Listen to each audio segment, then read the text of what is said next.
Hi, welcome back to my channel. Today we're fixing a problem, laggy stream output. Your viewers only see a choppy, laggy mess. The first solution is check your internet connection. Streaming requires a stable and fast internet connection. Run a speed test online to see if your current speed match up with your streaming setting in OBS. You need at least 5 MB per second of upload speed for HD quality stream.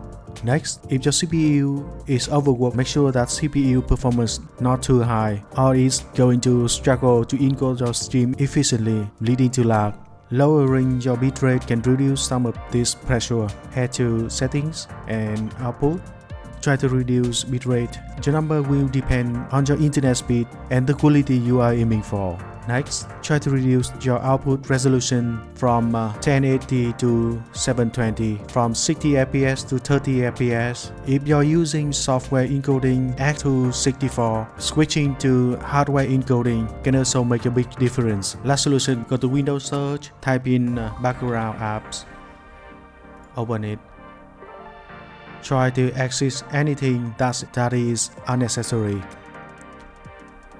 Close this program before you go live or free up resources for OBS. And there you have it. Thank you for watching. If you have any question or solution, comment below. Thank you.